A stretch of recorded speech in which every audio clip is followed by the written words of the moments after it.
Olá! Hoje a gente vai mergulhar num universo sagrado, um lugar onde o tempo funciona de um jeito completamente diferente e onde renascer é um ato de resistência. Vamos explorar como funciona a iniciação no candomblé. Mas olha, para a gente entender a força desses rituais, primeiro a gente precisa ter uma ideia da luta que existe por trás deles. Dá uma olhada nesse número, 76%. Essa é a porcentagem de terreiros de candomblé no Brasil que já sofreram algum tipo de violência. É um dado da Rede Nacional de Religiões Afro-Brasileiras que choca, né? E nos força a perguntar. Afinal, que violência é essa? Bom, a resposta está nesse conceito aqui: racismo religioso. Não se trata só de intolerância, sabe? É uma violência que tem um componente racial muito claro. É um preconceito estrutural, focado especificamente nas religiões de matriz africana. E os agressores também mudaram com o tempo. Escuta só o que diz a mãe Nilce, uma das responsáveis pela pesquisa. A fala dela é um retrato muito nítido de como esses ataques evoluíram. Ok, então se existe toda essa luta acontecendo do lado de fora, o que é que está sendo protegido com tanta garra do lado de dentro? Para a gente conseguir entender a resistência, a gente precisa conhecer o sagrado. Então, vamos entrar nesse universo. E a primeira coisa que se aprende ao entrar nesse universo é que o tempo ali funciona de uma maneira completamente diferente da nossa. Essa frase aqui, ela parece simples, mas diz tudo. É um ditado muito comum nos terreiros e que, na verdade, revela toda uma filosofia de vida. Lá dentro, o relógio que a gente usa no dia a dia, ele simplesmente perde o sentido. E aqui a gente entende bem essa diferença. No nosso cotidiano, o relógio manda em tudo, né? No candomblé é o exato oposto. É a tarefa que define o tempo. Um ritual não começa às 8 da noite. Ele começa quando estiver tudo pronto. E o passado dos orixás não é uma história antiga, de livro. Ele acontece de novo, no presente, durante os rituais. O tempo não é uma linha reta, ele é um ciclo. E essa noção de tempo, ela é a base para o ritual talvez mais importante da vida de quem segue o candomblé, a iniciação, que é vista como um verdadeiro renascimento para o sagrado. Esse processo todo é chamado de feitura de santo. É um ritual completamente secreto, fechado para quem não é da religião. E é super intenso, dura cerca de 21 dias. É um rito de passagem que transforma a pessoa por completo. A jornada começa exatamente nesse ponto. A partir do momento em que a pessoa cruza a entrada do terreiro, ela deixa o mundo comum para trás e entra, de fato, no espaço sagrado.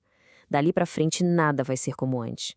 A pessoa que passa por esse processo recebe um nome específico. Ela é chamada de Ió. E este momento aqui retrata justamente a preparação para o ritual. É um período de entrega total, onde o indivíduo se torna um canal para o sagrado, um corpo que vai ser a morada do seu orixá. Uma parte central da iniciação é a reclusão. O Iô fica isolado do mundo exterior, mergulhado num tempo e num espaço que são totalmente dedicados ao aprendizado. Ele vai aprender os fundamentos, as rezas, os cantos e, acima de tudo, vai construir uma nova identidade espiritual. E esse renascimento não é só uma coisa individual, não. Ele muda completamente o lugar daquela pessoa dentro da comunidade. É a partir desse momento que se define toda a hierarquia do terreiro, uma hierarquia baseada em saber, em tempo e em experiência. E é uma jornada longa, viu? Depois da iniciação, o Iaô, que é como um sacerdote júnior, passa anos e anos aprendendo na prática do dia a dia. A tradição diz que depois de cumprir uma série de obrigações e um mínimo de 7 anos, ele finalmente pode se tornar um ebome, ou seja, um mais velho. E aqui está o pulo do gato. A idade que realmente conta não é a que está no RG, é a idade de santo. Isso quer dizer que alguém com 20 anos de idade pode ser hierarquicamente superior a uma pessoa de 60, se essa pessoa tiver mais tempo de iniciação. É a dedicação ao sagrado que define o conhecimento e a autoridade. É por isso que o Ebomi, o mais velho, tem uma autoridade tão grande. O princípio é que o conhecimento de verdade vem da experiência vivida. A palavra dele é sagrada, seus gestos são guias, e é ele ou ela quem tem a enorme responsabilidade de iniciar os mais novos, mantendo a tradição sempre viva.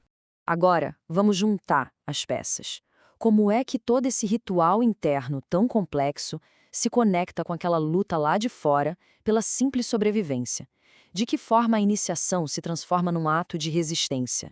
A iniciação é o que de fato cria a família de santo. Em uma sociedade onde os laços familiares de pessoas escravizadas foram brutalmente rompidos, o terreiro recriou essa estrutura familiar através da fé. A mãe ou o pai de santo se torna uma figura parental e os outros iniciados se tornam irmãos e irmãs de fé. E resistir também significa saber se adaptar. Por séculos, a tradição do candomblé foi puramente oral. Era uma forma de proteger seus segredos da perseguição. Mas a grande Yalorixá, Mãe Estela de Oxóssi, fez algo revolucionário. Ela começou a escrever livros, a usar a internet, e a justificativa dela foi simples e muito poderosa, mostrando que para a tradição sobreviver no mundo moderno, às vezes é preciso usar ferramentas novas. Então, o ponto crucial é este. Cada feitura de santo, cada novo Yaô que nasce, é uma vitória contra o apagamento cultural. É a transmissão viva de um saber ancestral. É o fortalecimento dos laços da comunidade e a afirmação de uma identidade que, historicamente, sempre foi perseguida. E fica aqui uma reflexão final. Se o tempo no candomblé é cíclico, onde o passado se faz presente o tempo todo, talvez a própria resiliência dessa religião seja a maior prova disso. A cada ritual, a cada iniciação, um ciclo se completa e um novo começo se firma, mostrando que essa herança ancestral não apenas sobrevive, mas continua a renascer, com toda a sua força, aqui e agora.